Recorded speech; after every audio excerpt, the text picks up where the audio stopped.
12 September শুরু হচ্ছে 2024 জাতীয় ক্রিকেট লিগের 21 দিনের ফিটনেস ক্যাম্প। অক্টোবরের 5 তারিখ শেরেবাংলা ইনডোর ক্রিকেট স্টেডিয়ামে হবে খেলোয়াড়দের ফিটনেস টেস্ট। 15 অক্টোবর 4 দিনের লঙ্গার ভার্সন ম্যাচ দিয়ে পর্দা উঠবে এবারে এক স্তরবিশিষ্ট এনসিএল এর। খেলা চলবে 29 নভেম্বর পর্যন্ত। এবারে পুরো আসর খেলা হবে ইংলিশ ডিউক বলে। ডিসেম্বর 5 তারিখে এনসিএল এর টি-20 সংস্করণে পর্দা উঠবে। 14 দিন ব্যাপী এই টুর্নামেন্ট শেষ হবে 17 ডিসেম্বর। খেলা হবে কোকাবুরা বলে। এনসিএল এর সঙ্গে দীর্ঘদিন যুক্ত কোচ বাবুল। এনসিএল কে পিকনিক টুর্নামেন্ট মানতে নারাজ তিনি। প্রায় শুনি যে পিকনিক গেম হচ্ছে, হ্যাঁ। সো আমি সরাসরি ইনভলভ এই এনসিএল এর সাথে।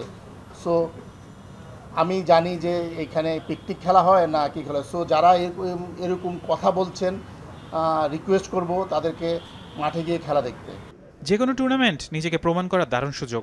ভালো খেলা উপহার দিতে চান জাতীয় দলের ওপেনার সাদমান ইসলাম। তো নিজেকে প্রস্তুত রাখার জন্য তো আমাদের যেমন এনসিএল বিসিএল এটা তো অনেক ইম্পর্টেন্ট।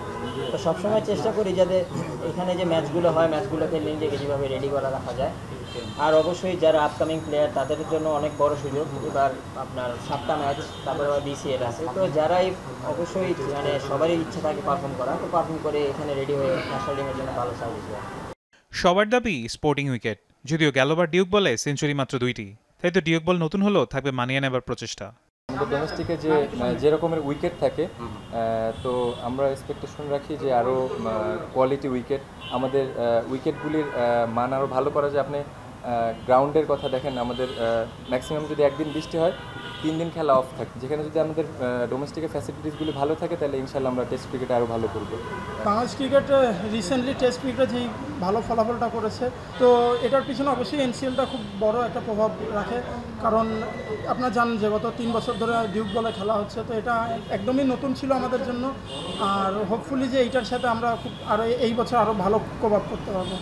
জাতীয় লিগে প্রতিযোগিতার ফল মিলেছে টেস্ট ক্রিকেটে, তাই তো পাইপলাইনে থাকা তরুণ ক্রিকেটারদের জন্য এবারে লিগ হতে পারে নতুন সম্ভাবনা, এমন বিশ্বাস ক্রিকেট সংশ্লিষ্টদের। ফারহান ইসান, যমুনা স্পোর্টস।